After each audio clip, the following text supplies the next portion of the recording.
everyone, and welcome to Club 3, episode 49 of Rolling in the Isles, an FM20 British Isles Journeyman series with me, the United City FM. Welcome along. It's a real nervy day today. Semi-final of the FA Cup against Tottenham at Wembley in the neutral ground.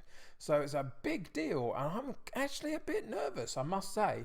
It could make or break this season, really. You can see that league-wise, we're sitting in 6th currently, and it doesn't look like we're going to be able to pick up another position, really. I mean, we've got a game in hand over Chelsea, but even if we win it with a couple left, we'd have a couple of points behind still to get. We do play them, though, so I guess it's possible that we could pick up another position, but it's going to be tricky to do, and I'm more concerned about the couple of sides sitting beneath me. Man United have got similarly a game in hand over us, and if they win it, they're right on our tails. So we've got a lot of work to do to sustain this top 6 finish, which I would hope that we would be able to do somehow, but there's no guarantees of it whatsoever. It's been a tricky second half of the season, really. But yeah, that's for another day, because today we get the FA Cup semi-final. We've already beaten Arsenal, who were top of the league at the time when we beat them. We then beat Liverpool in the last round whilst they were top of the league. And today we get Tottenham, who are 3rd in the league. And in the other semi-final, it's Man City versus Man United. So we're going to have one of the Manchester clubs in the final should we get there. If we win this competition this season, we have well and truly earned it, I'm telling you. But yeah, can't get ahead of ourselves. We struggle a little bit against London clubs, don't we, in this particular save? So far, the London clubs have caused us a problem. In terms of recent form, it's not been too bad since the Liverpool win in the FA Cup quarter-final. We played Leicester and had an absolute barnstormer of a game. One of those classic games. We were 3-1 down and we came back to win 4-3 in the second half. It was an amazing performance. Then we lost 1-0 to Man City, unfortunately. It was a bit of a disappointing result, only because we lost an early penalty in about the first 15 minutes of the game and couldn't quite find ourselves back in it, but always looked in contention for the game. Just couldn't find that goal to get us a draw, which was unfortunate. And then a much rotated side with the Tottenham game coming up. We played against Brentford in the Premier League and beat them 2-1. It wasn't a classic by any means, but it was a good win to get the 3 points on the board. So that helped us tremendously. After the Tottenham game, we've got Southampton, Bournemouth, Sheffield United, Chelsea and Everton still to come in the Premier League. Some hard games there, Chelsea, Everton, for example. Sheffield United have been good for the last couple of seasons as well. So there's some hard games to come. And hopefully, we get an FA Cup final in the mix as well. But let's see how we get on. So in terms of personnel for today, we've got a couple of slight minor knocks, but it's FA Cup semi-final day and you've got to take a chance of it, haven't you? So Pauletta is returning to full fitness imminently, so he's okay to play, but he has got a little bit of an issue. Same with Farrow. He's got a little bit of an issue there, fitness test required, so he's going to come off on from the bench if need be. But they're the only two, really. Other than that, everybody's played a bit recently and everybody's fairly fit and healthy. I had a dilemma between Joku and Ivan. Ivan's been playing quite well recently, but I've gone with a slightly more experienced person in Joku today. I think it's a day for experience as much as is possible, really. So that's why I've made that call, really. But Ivan is forcing his way into this first team. He's doing pretty well. I think in recent games, he's doing pretty well for us. I'd like a little bit more involvement in some of the key aspects, but from the deep position, that's a bit tricky. But you can see his attributes are all moving in the right direction at the age of 21, which is good. But Joku, if we go and have a look at him, he's just got that extra security in the defensive area and the positioning and stuff like that. A little bit more in the physicals maybe. So they're really good to have, though, those two. They interchange quite nicely and offer something different to the side. And today, as I say, we go with experience. I've also had a dilemma about how you set up for this game. Do you go gung-ho and go gegenpress on them? Do you go in the defensive formation and try and soak it up and counter-attack on them? Or do you try and control the possession at Wembley? And what I promised at the start of the season, as much as is possible, is that we would try and act like a top 6 side rather than a promoted side from a few seasons ago. So we are going to try and control this game. Tottenham have caused us a few issues along the way. We haven't always got the best results against them. So this is the way I'm setting up, because it enables us to go defensive or offensive should we need it during the situations of the game. So that's the decision I made, but I've spent a long time trying to figure out what the best way to play this game is. In the final against one of the Manchester clubs, we might go defensive to start with and see if we can work from that, because it works against them seemingly. But the London clubs, not so much. So we're going to go with the controlled possession, the asymmetric formation, and that means Bazunu in goal, Bogle at right back, Target at left back, Romario and Harwood Bellis in central defence, Joku, Vera and Martinez in central midfield, with Knoll on the right, Guive on the left and Pauletta up top, with a bench of Burns, Cooper, Ivan, Silas, Langer, Farrow and Monterese. So let's get into the FA Cup semi-final and see what happens.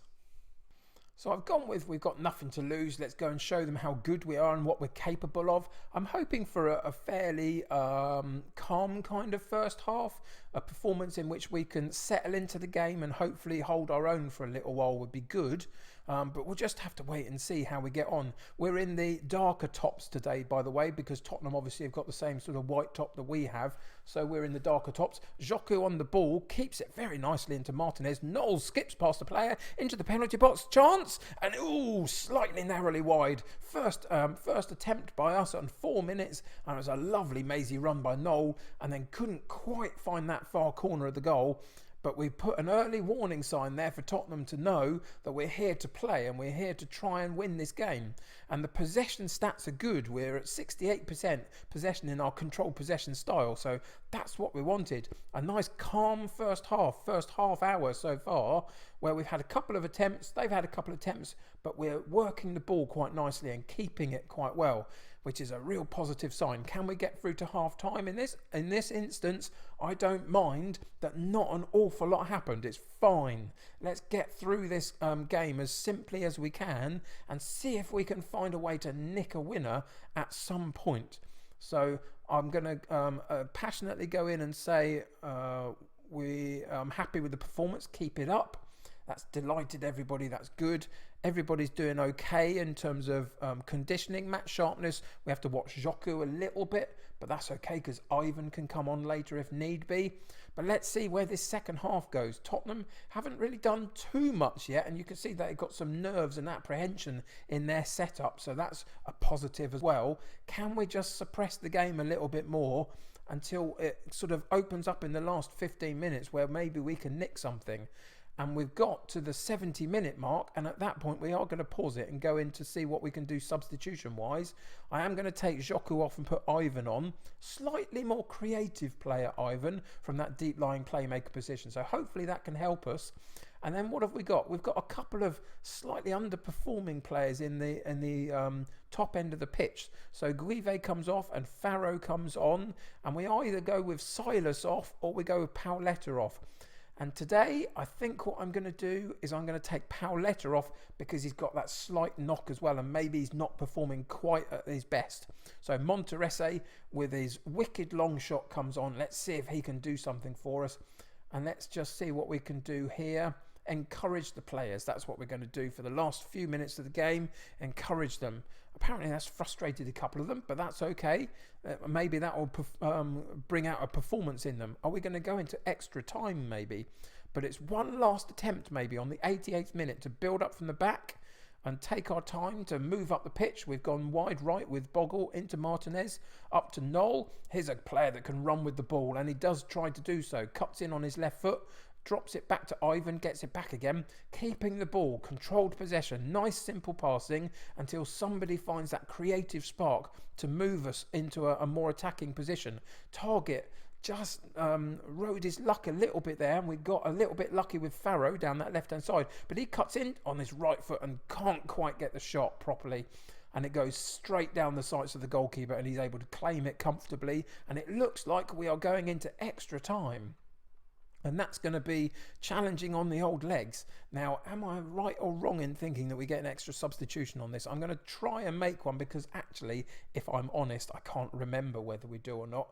And it's still Vera looking a little bit down on what he should do. So we'll try and bring Silas on. If it doesn't work, that's fine. But it does. Okay, 4th substitution in the FA Cup. I'd completely forgotten whether that was what we could do or not. But that's worthwhile doing, I would suggest. And then we'll go in with a team talk and assertively say, don't let it slip away from you now. We've been the better team and we need to show it in extra time.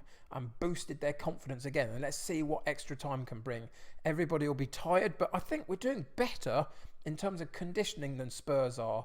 That's having had given them an opportunity to rest recently, which was really good against Brentford. We changed the side. And are they going to get a second yellow here? They are. And he's off. Jorgensen has been sent off for Tottenham in the first period of extra time. Can we make this count? We're going to have to do a little bit more now. Let's go positive on that and see if we can just push the game a little bit. I might go gegenpress for a little bit in the second half of extra time. If we don't lose one here, of course, that could be a bit of a blow if they get one here, but they don't. Bazunu keeps his calm and holds on to the ball pretty nicely, and we're going to get through to the first period of extra time, still at 0-0. Now, do we go all out on the gegenpress? We're at 0-0. I think we've had a reasonable amount of possession. I think I'm going to do it. I think I'm going to be brave. Let's go into the tactics and move it up onto the gegenpress, the 4-2-3-1, which matches their formation a little bit, and just see if we can properly dominate this last period of extra time and see if we can nick a goal from somewhere. Can we do it? It's a corner kick from Martinez and it's partially cleared, but Romario is going to pick it up. Back to Martinez. Can the cross come back in? He drops it back to Romario on the edge of the box. Central defence. Good ball in. Oh, it was so close to that far post. What a lovely bit of movement from Martinez and Romario with the ball. And then Martinez couldn't quite find that far corner. But one last attempt. No, it's cut out. But we pick up the ball with Romario in the defensive area and he goes back to the keeper. Again, suppressing the play a little bit, taking the time to build it up from the back, which is absolutely fine by me. Target into Martinez. Has all the time in the world to pick out a pass and he finds Knoll on this left-hand side. Again, cuts in slightly, has a wide man on his right, tries to put the ball in, but it doesn't, and they boot it clear. And are they going to get lucky? They're not. Romario is there covering the ball and it goes back to Bazunu. And again, we get to build up. And it's nicely put into Ivan. There's that good sweeping ball. Farrow managed to get past his... Oh, Monterese on the top of the 6-yard box with a couple of minutes still left to go. And we immediately have to go back into a defensive formation and try and hold on to this. So we've done that immediately. But what a brilliant opportunity that was for Ivan to sweep that ball. And the defender dove in. Farrow rised that challenge, puts it nicely into the path of Monterese, and he makes no mistake from the top of the 6-yard box. And Derby County, with a couple of minutes left, have got a 1-0 lead, and there's a highlight straight after. Please don't get a goal to equalise it so early. Can we get a foot in and do something to stop them? Please get the foot in. Where's Boggle down that right-hand side? They cut a cross in and it's cleared by Target and Boggle, and eventually it picked up by Knoll, and he's got it right in that corner. Can we get it clear? Romario with a long ball up, but it escapes us again, and Tottenham get another chance to build up. But brilliant interception by Ivan. Picks up the loose ball very, very nicely into the path of Monterese. One-on-one with the keeper. 2-0 Monterese. With 5 minutes to go, 2-0 up. Surely we can't lose it now. And what a day this is turning out to be for Derby County in the semi-final of the FA Cup at Wembley Stadium. A jam-packed house at Wembley Stadium, and we are showing why we're sitting in the top 6, and hopefully next year all of this can bring about another step forward of trying to get into that top 4. But we've got an FA Cup final to look forward to against one of the Manchester clubs, and what a special day this has been, and what an amazing day that's going to be. I can't believe that we've actually beaten them 2-0. What a great opportunity it was to bring Monterese on late in the game and get him a couple of opportunities, and he didn't disappoint. He's done very, very well for us in this season when we've called upon him. But what a magnificent victory. That was really special. Nobody gave us a chance. You played magnificent. Congratulations. That's what we're going to tell them. And then we're going to just go and see if we can find out which of the two Manchester clubs we face in the final. Will it be Man United or Man City? I think in terms of league performance this season, I'd prefer to play United. But either or is fine, because when you get to the final, you've got to play a big one, haven't you? So we might as well see what happens here. Rumours swirl as Man United still want Noel. They can still want him all they like, but they're going to have to pay really big money for him if they're going to try and prize him away from us. He's got a couple of years left on his contract and a really high release clause, so that's fine. They can sniff around him all they like. They're not the only clubs to be doing it, though, to be honest. And we'd have to replace him big if he did go. But let's see if we can find out this opponent for the FA Cup final. And here we go. I kind of got what I wanted. A 2-1 win for Manchester United over Manchester City. And so it's Derby County versus Manchester United in the FA Cup final for the season of 28-29. Absolutely fantastic. So obviously that is going to be the game that we come back to at the end of the season. I will update you on everything that happens in the Premier League, whether we get our 6th place or higher or not, whether we drop out. But now all the focus turns to another Wembley occasion on the 19th of May in 2029, Derby County versus Manchester United in the FA Cup final. I hope you'll join me for that. Please join me for that. It's going to be a magnificent occasion, whether we win or lose. It's been a brilliant run to get to the final. So let's hope that we can actually finish the job and take a bit of silverware and win a trophy for this season. How magnificent would that be? But that's for next episode. Come and join me for it. Thanks for joining me today, though. What a magnificent occasion it was today. What a brilliant performance in that extra time it was to take it from Tottenham when they went down to 10 men, and we were brave enough to go and find a way to do it. Brilliant, brilliant day. I'm so happy to have got to the final. But anyway, as I say, that's for next episode. Thanks for joining me today. Really, really appreciate it. Subscribe to the channel if you haven't, and come and join me on the ride as we continue this cup run with Derby County. Click that like button on today's episode. Smash that like button. It was a brilliant episode. If you didn't like this one, I don't know which ones you will like, because this is the type of day that you play Football Manager for. But thanks for joining me. Hope you're okay. Hope you're staying safe. Take care of yourselves. I'll see you very soon. Bye for now.